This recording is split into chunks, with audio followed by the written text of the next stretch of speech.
இந்த முதலிக்குடா பிரதான வீதி கடந்த பல வருடங்களாக பல திணைக்களங்களுக்கு, அதாவது வீதி அபிவிருத்தி அதிகார சபை, வீதி அபிவிருத்தி திணைக்களங்களுக்கெல்லாம் எங்களுடைய சமூக நிலையத்தினூடாக அந்த நிர்வாகத்தினர் கடிதங்களை கையெழுத்திருந்தும் இந்த வீதியினை புனரமைப்பதற்காக இதுவரைக்கும் எவர் முன்வரவில்லை.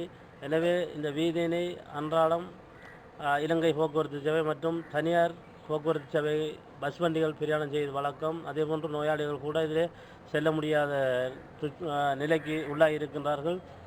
அத்தோடு இந்த கிராமத்திலே, அதாவது இந்த படவாங்கரையில் மிகப்பெரிய ஒரு பாடசாலை இந்த கிராமத்திலே அமைக்கப்பட்டிருந்தும் இந்த பெரிய பாடசாலைக்கு மாணவர்களோ ஆசிரியர்களோ ஏனையவர்களோ வருவதற்கென ஒரு ஒழுங்கான வீதி இல்லை என்பது மிகவும் மனவேதனையாக இருக்கின்றது. அயல் கிராமத்திலே உண்மையிலே 2 பாடசாலைகள் இருக்கின்றது. இந்த வீதியாலே தான் அந்த மாணவர்கள் ஆசிரியர்கள் செல்ல வேண்டிய தேவை இருக்கின்றது. ஆகவே இது ஒரு பிரதான வீதி என்பதனால் அந்த மக்களுடைய நலன் கருதியனும் இந்த வீதியினை புனரமைத்து தருவதற்கு வீதி அபிவிருத்தி அதிகார சபையினும் சரி, வீதி அபிவிருத்தி திணைக்களமும் சரி இதற்கு முன்வர வேண்டும். வீதியானது பல ஆண்டுகளாக எந்தவித புனரமைப்புமின்றி மிகவும் சிதைவுக்குட்பட்டிருக்கிறது. அதனால் பாடசாலை செல்பவர்களும் தொழிலுக்கு செல்பவர்களும் திடீரென நோய் ஏற்படும்.